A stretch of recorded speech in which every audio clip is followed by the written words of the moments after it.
এত মসজিদ রয়েছে, ওনাকে ওখানেই বসে কেন নামাজ পড়তে হবে? কি ইন্টারেস্ট, কি ইনফরমেশন দিতে চান উনি, কি বার্তা দিতে চান? হাই সিকিউরিটি জোনেই কেন নামাজ পড়তে হবে? কোনো বিদেশি শক্তি কাজ করছে না তো এর পেছনে? জিজ্ঞেস করবেন ওনাকে। উনি ভুলে গেছেন যে এটা 2026 আর ভারতীয় জনতা পার্টির সরকার চলছে, মুখ্যমন্ত্রীর নাম শুভেন্দু অধিকারী। উনি তো বাড়ি থেকেই বেরোননি। এলাকায় 163 ইম্পোজ করা হয়ে গেছে কাল রাত থেকে।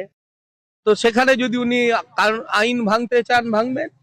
আইনি যারা আইনের রক্ষক রয়েছেন তারা আইন ভাঙলে যা পদক্ষেপ নেওয়া উচিত সেটা নেবেন। উনি ভুলে গেছেন যে এটা 2026 আর ভারতীয় জনতা পার্টির সরকার চলছে, মুখ্যমন্ত্রীর নাম শুভেন্দু অধিকারী।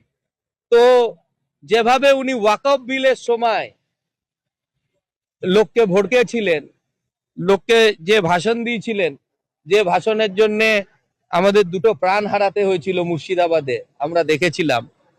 আজকে উনি ভাবছেন যে তিনি ঘটনার পুনরাবৃত্তি করবেন, তাহলে উনি মূর্খের স্বর্গে বাস করছেন। আমি আপনাদের মাধ্যমে সমস্ত রাষ্ট্রবাদী এবং শান্তিকামী মুসলমান ভাইদেরও বলতে চাই, দেখুন এই ধরনের লোক নিজেদের ধর্মের দোকান চালানোর জন্য আপনাদের ইউজ করে। ওনার কথায় আসবেন না, আইন মেনে চলুন। সরকার আপনাদের সাথে আছে, সরকার আপনাদের সুরক্ষায় আছে, সরকার আপনাদের উন্নয়নে আছে। কোনো ধর্ম ব্যাপারীর কথায় আইন ভাঙবেন না, আইনকে নিজের হাতে নেবেন না। গুন্ডা বলেছেন, দেখুন সত্যি কথা বলা এবং লক্ষ লক্ষ যাত্রীর সুরক্ষা নিয়ে যদি আওয়াজ তোলাটা গুন্ডামি হয়, এরকম গুন্ডামি আমি রোজ করি। অত্যন্ত আনফরচুনেট, সাজা হওয়া উচিত গেটম্যানের। এমন দৃষ্টান্ত যাতে স্থাপন হয়, যাতে এই ধরনের দায়িত্বে যারা লক্ষ লক্ষ মানুষের প্রাণের রক্ষা যাদের দায়িত্বে, তাদের গাফিলতি যাতে কোনোদিন না হয়, এরকম দৃষ্টান্তমূলক রেলকে ব্যবস্থা নেওয়া উচিত।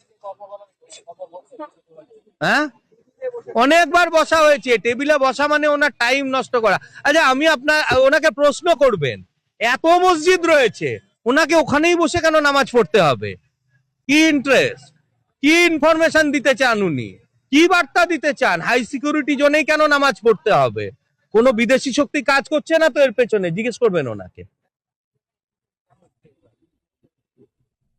এটা ওদের ব্যাপার, কত জায়গায় 21শে জুলাই করবেন ওরা বলতে পারবেন।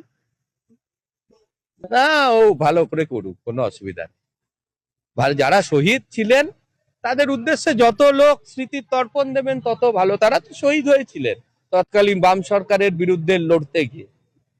ঠিক আছে।